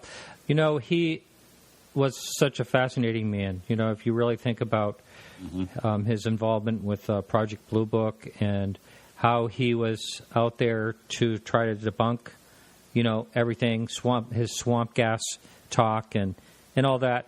And then, he comes over to the UFO side, after, which I think is really amazing. And, that he spent the last part of his life just saying, hey, something is going on, and, really curious about the subject. It is. It's a great story. He was a complicated man. I've learned so much since I've done this research because, as I mentioned before, what little I knew of Hynek was just stuff I had read in UFO books. And let's be honest, some of those UFO books are biased. Some of them simply repeat information that's already been written in other formats and other media. So, the end result is over time, the same stories get told and retold and repeated, and those stories aren't always accurate, but they sort of become sort of the conventional wisdom of who this guy was and what his work represented. So it's been a huge surprise to me and really a huge adventure to find out that his work is, it's a much more complicated story than I would have imagined. There's a lot of gray area. He made a lot of mistakes. He did things he regretted. He should have changed his mind sooner, but he actually did start changing his mind a lot sooner than most people think. So there's a really good story there, and I think people are going to like it a lot. The title of the book is The Close Encounters Man, How Dr. J. Allen Hynek Made It Okay for America to Believe in UFOs. Because the thrust of the book is that because of his work, we now live in a world, even though he died in 1986, the man's been gone a very long time, but his work planted a seed that has just bloomed into, you could easily call it a UFO industry, but more than that, it's developed into, a set of cultural beliefs. Everybody knows what a close encounter is, and Hynek thought of that terminology. Mm-hmm. And Spielberg used it for his movie, and it's part of our cultural, it's a cultural reference point now. So, like I say, I think I have a good story to tell, and I'm very excited about the book. Wow. I know someone that knew him personally. Someone just mentioned on the message board. Ray Stanford he does listen to the show quite a bit. We'll probably listen to this show in particular. I don't know if he's listening now or not. But Ray Stanford is a good resource probably to get some information from. I would love to talk with him. Yeah, I can set all that up easily. And so you gave me a couple of fun questions that I could ask you. And why are, and I'm going to, I want to know this one, why are ufologists so grumpy and irritable? I love that one. And, grumpy is too strong a word. Okay. I shouldn't have used the word grumpy. Because what I was really getting at was, and again, this goes back to when I first started the blog 4 years ago, and I started reading other people's blogs, and just found that, like I said, there were an awful lot of very serious UFO scholars who were doing very serious work and very serious writing, and I wanted to try to find a way to stand out from that in my own way. So to me, I just sort of tended to look at these serious writers as, maybe a little grumpy sometimes and maybe a little set in their ways. It's probably unfair. As I say, grumpy is probably too strong a word. But having said that, I do think that there is, it's interesting to me how many ufologists have a hard time looking at the phenomenon with any sort of sense of humor, because it does get pretty strange sometimes, and sometimes it's kind of funny how strange it gets. kind of to the point where it just defies belief how strange things get. And I think there are things in this world, there are things in the UFO world that can be pretty funny. And I was very surprised to find that not many people seem to recognize that or appreciate that. So that's kind of what I've set out to illuminate in my work. I like that. I have brought up a number of times that a lot of times people do get sort of tarnished. I talked to a number of people that have been in the field for a long time. And, a lot of times they just say, I've had it. Nothing's going to change. Are you there? I think we may have lost Mark. I'm going to try to get him back. Mark, are you there? I'm sorry. Something happened. I accidentally cut us off. I'm here. You're back. Okay. You're going to have to move up to your mic. I can just barely hear you. Okay. Yeah. How's that? There you are. Okay. I forgot what I was babbling about, but... oh, I'm sorry. No. Basically, that a lot of ufologists get sort of burnt out. I guess that might be the phrase. Mm-hmm. They are not seeing anything happen within many years, any changes. Yeah. So I can understand that. Yeah, and I've only been in this for 4 years, and I can already kind of feel some of that myself. It does get very frustrating when you feel as though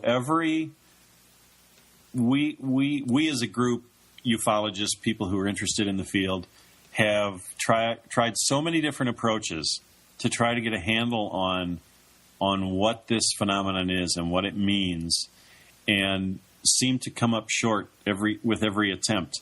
It does definitely lead to a sense of frustration. It's like, what have we not thought of? What haven't we tried? And boy, I just don't know. I don't know what the answer is to that. Right. Same here. One of your other funny questions here was, what is your favorite level at the Dulce underground base? And we've talked about that a number of times on this show. Basically that it was just disinformation, Paul Benowitz disinformation. But that, going back to the myth that becomes reality, there's a lot of people out there that still think there's an underground base there with aliens in tanks. Yeah, and I first came across this. This happened right when I started writing the blog. So summer and fall of 2011.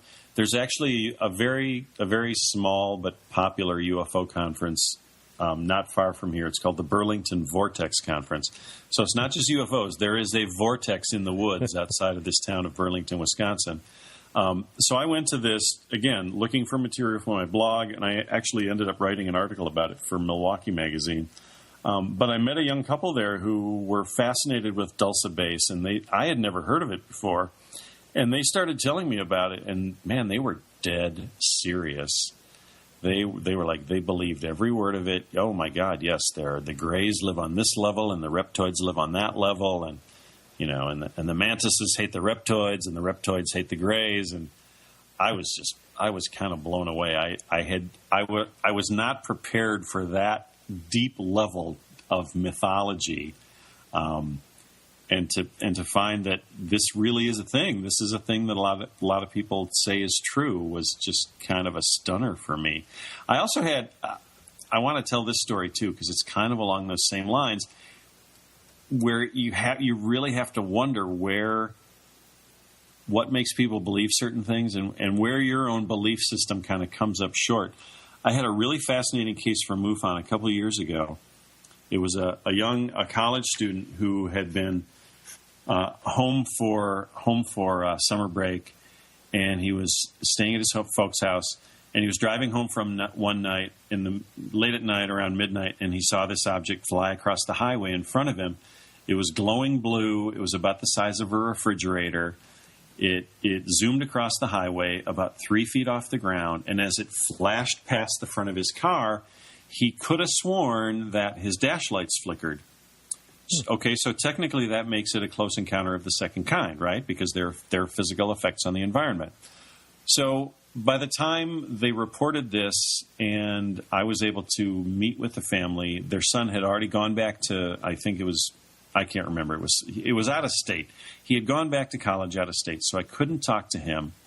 But I had a really fascinating talk with the parents, and they told me the whole story from their point of view about, how their son called them immediately, and they could tell how shaken up he was, and they were sure he wasn't making this up.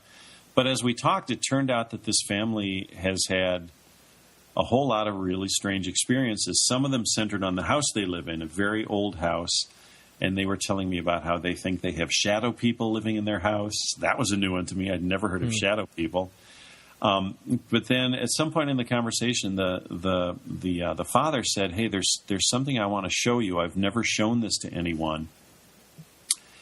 It was part of their family history, and it was sort of sensitive because it revealed some private life details of some of their relatives that they wanted to keep private. So they never wanted to share this letter with anyone. But he shared it with me.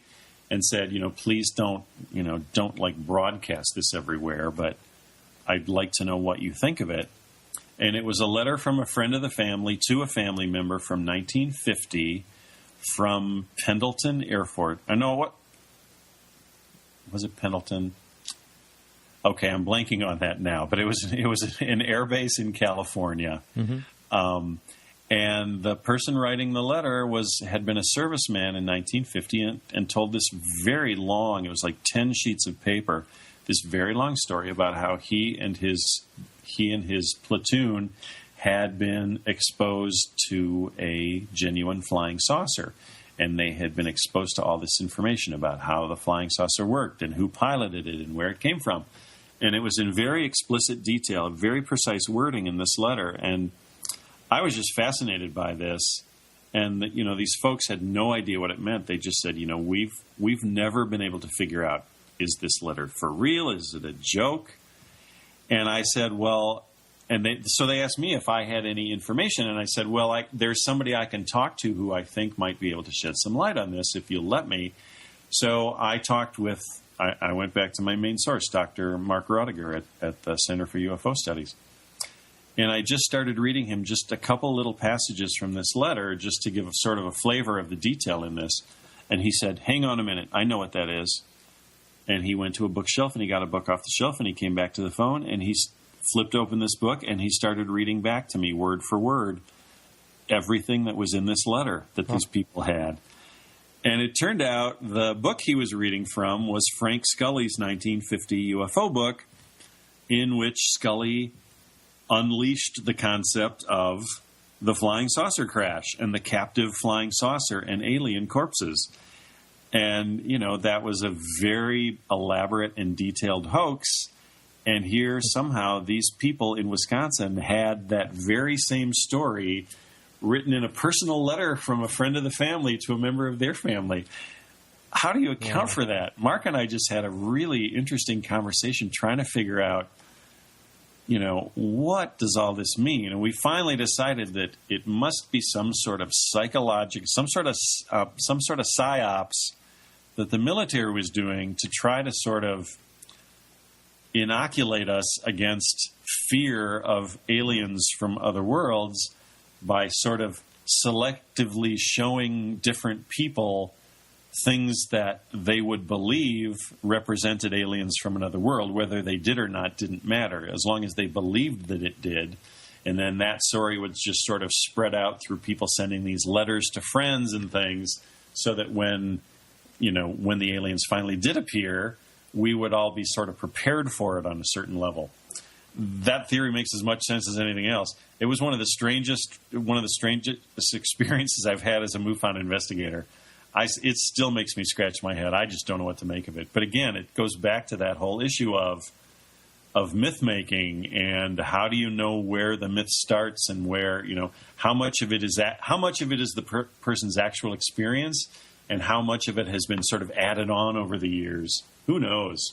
Wow. I wonder if anyone out there has ever heard about a similar letter written, or if this was just, one person's idea of hoaxing their family. Today it's YouTube. You know?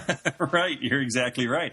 Well, that was one of the things Mark and I talked about. The person who wrote the letter, was that person being hoaxed, or was that person part of the hoax?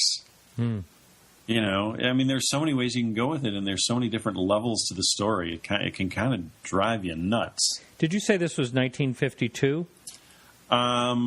Well, I know oh, yeah, the letter was dated 1952. That's correct. Scully's book was published in 1950. So this was 2 years after the book came out. And that's when the most sightings were seen in this whole country during that time, 1952. Yeah, which we now know is because of the CIA and their U-2 spy plane. Well, there is. I think we did talk about solved. that. Yeah. At least according to them. Yeah. Yeah.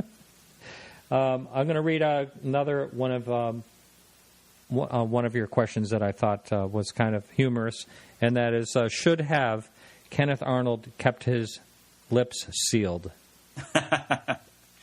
Well, yeah, that's something I think about since I've been working on this book, because, you know, as we all know, it all goes back to Kenneth Arnold in his plane flying over the Cascade Mountains, and he saw those 9 crescent-shaped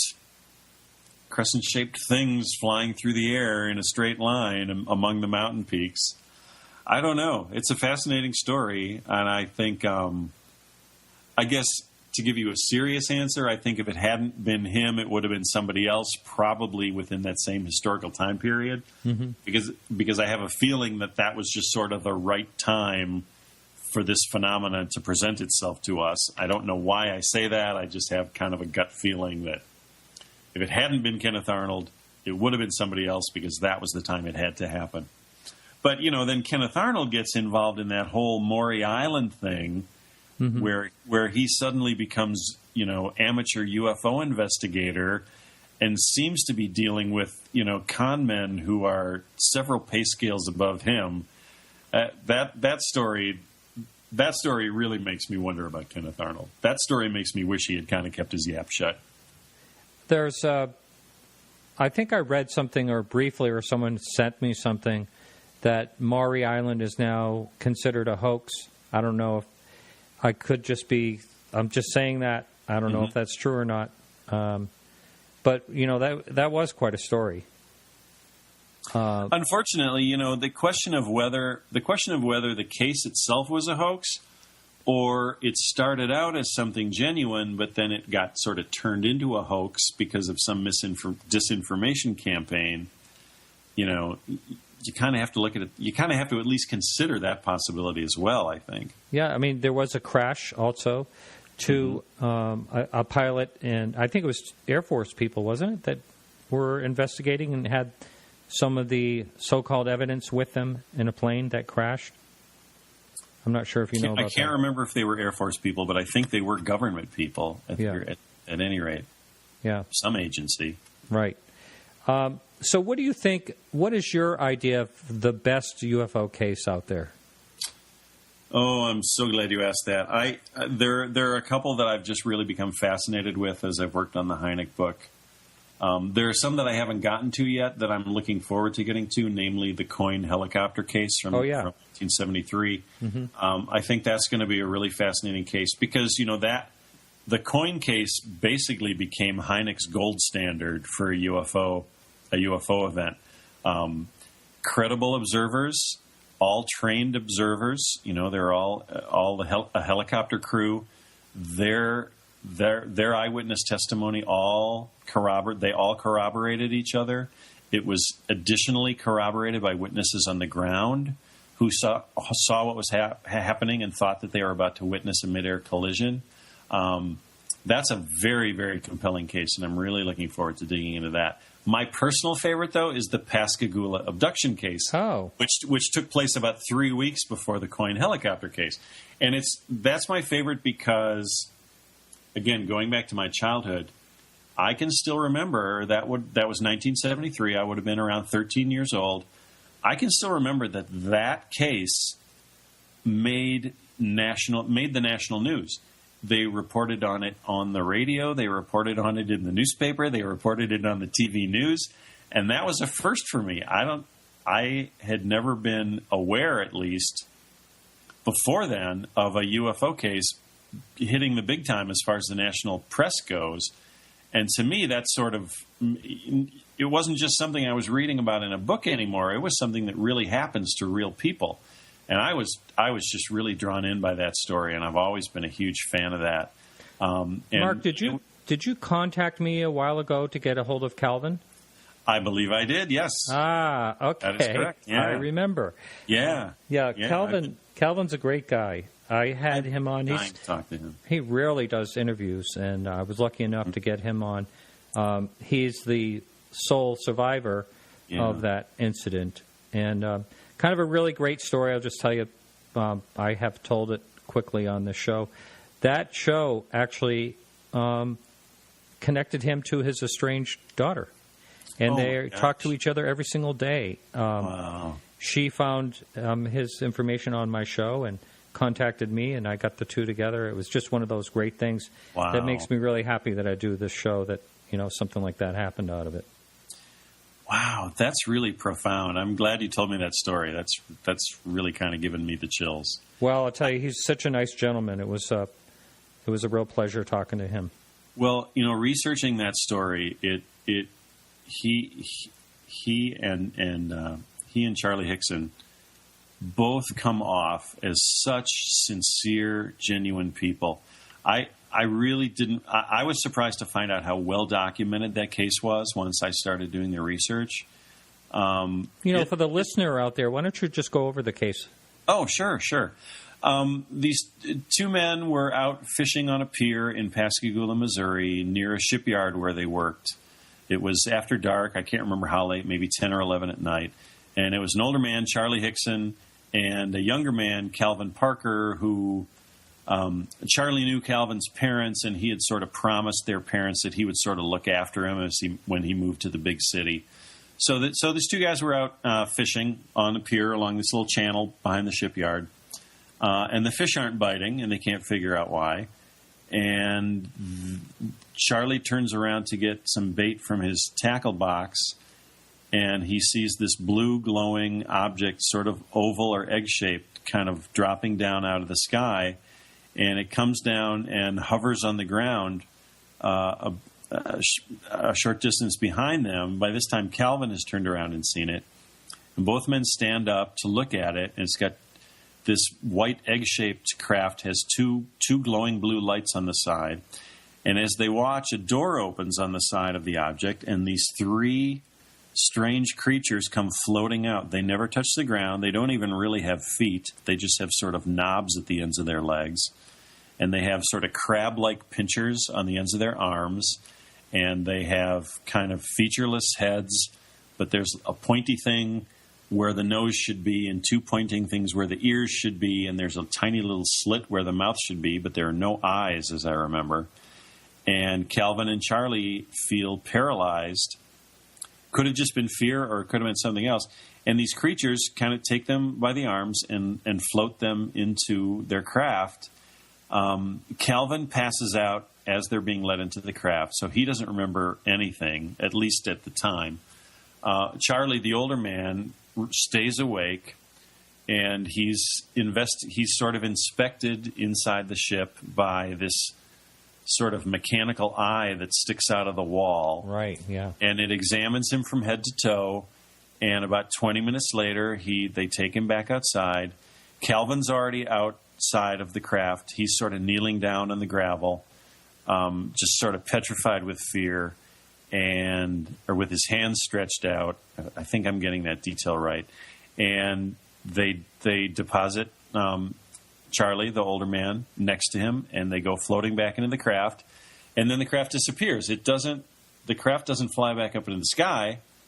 It just kind of pops out of existence, which is an interesting detail that pops up in a lot of UFO experiences. Mm-hmm. That's a real tricky thing to explain. I don't know what that means. But at any rate, so these two men have gone through this experience, and they go to the local sheriff, and this is one of the most famous parts of the case.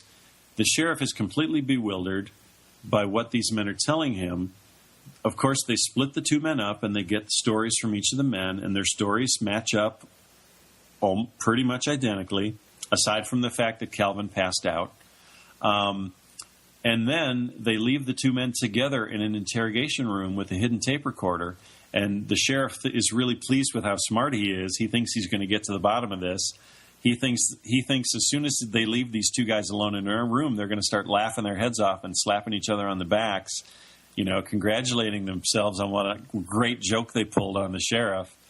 And instead, they get a tape recording of this conversation between these two men who are clearly just terrified out of their wits, and they have no idea how to process what they've just gone through, and they just want to go home and have a stiff drink and get to bed and forget it all. And the sheriff and his deputies are just astounded by this tape recording. It's the exact opposite of what they thought they would hear. And so the two guys go home, and the sheriff promises them that he will not tell anybody about what happened. But the next day, Pascagoula, Missouri is filled with reporters from all over the country. Somehow the story leaks out from the sheriff's department, and the press picks it up. And Hynek was there to investigate. Hynek was actually working as a consultant to NBC News at the time on a news special that they were preparing on the UFO phenomenon. And so Hynek was flown down to Pascagoula, and he was there when a psychologist attempted to hypnotize the two witnesses. And that attempt failed because they were both so terrified. Every time the hypnotist tried to get these two gentlemen to relive their experience, they would just become completely terrified and they couldn't go on. So they just had to stop the hypnosis. It just didn't work. About a month later, Calvin by this time had been institutionalized for the first time as a result of his experience. So Charlie, the older man, undertook a polygraph test, and he passed the polygraph test with flying colors. And the polygraph operator was quoted as saying, "I'm not saying he saw a spaceship, but when he says he saw a spaceship, he's not lying." It's an incredible story. I'm getting the goosebumps just telling the story. Yeah. Well, you told it pretty well. Thanks. Yeah. No, that to me, I was thrilled to get a hold of Calvin and have him on the show.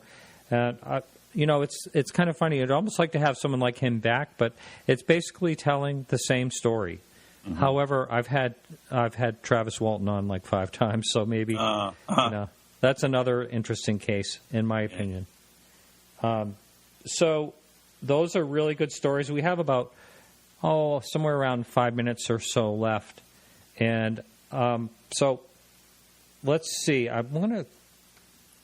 You did make this list of really funny questions, so I'm going to see if I can just ask. I'm glad you thought they were funny. Yeah, they're pretty good. Which cable TV UFO show is the best, or at least the worst as far as reenactments of UFO cases? I can't say that I've seen all of the shows, but what I have seen, I've been very impressed with the Canadian show called Close Encounters. I can't remember which channel it's on now. I'm a little biased on that because Mark Rodiger is one of their guest experts, so he's in a lot of the episodes, and rightly so. The guy's just he's an encyclopedia of UFO lore. But I've been very impressed with that show, with the way they recreate the UFO sightings. In fact, that show was where I first learned about the Warren, Minnesota, the sheriff's car in Minnesota that got attacked by the UFO, because they did a really nice reenactment of that sighting. Mm-hmm. So so again, qualifying the answer by saying I haven't seen all the shows. Of the ones I've seen, that one impresses me. I like it a lot. Yeah, I think it's good when someone sticks to the story and does it well. But when you actually know a story and you see that they're going wrong with it, or you've done some research on a story and then you see that they're bringing in other aspects to make it more interesting, it's just too bad they feel as though they have to accentuate a story and change things to make it better. Well, a lot of that is done on the cutting room floor too. Yes, and I've just had a recent experience with that. I just did my first cable TV guest expert appearance in July on Mysteries at the Monument on the Travel Channel.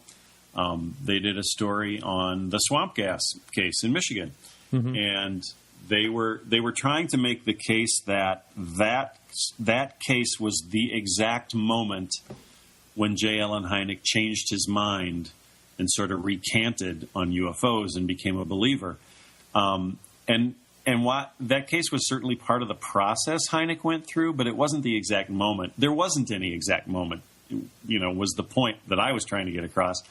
Him changing his mind actually took place over about 8 or 10 years. It was a long, painful process for him to decide that he had been wrong. It didn't just happen overnight. It happened over a long period of time.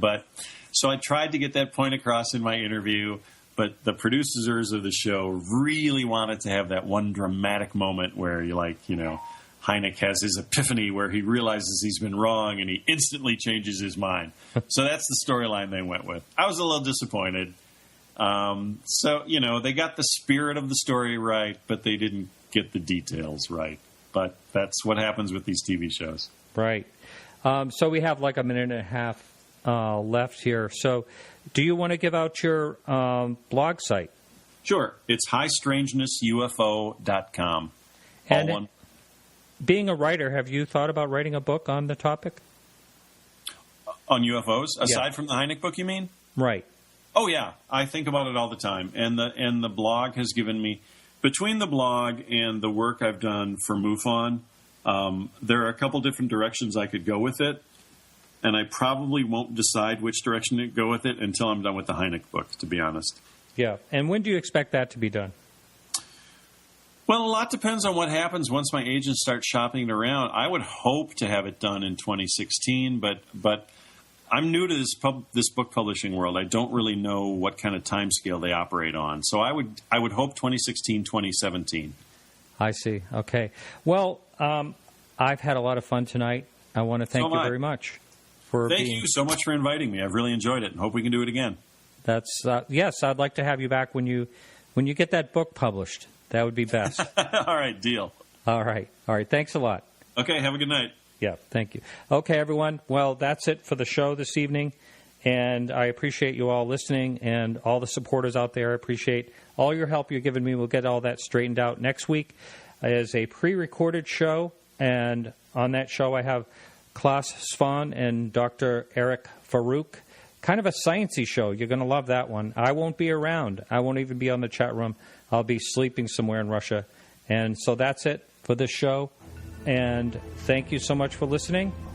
And you can listen the same time next week right here on the Dark Matter Digital Network.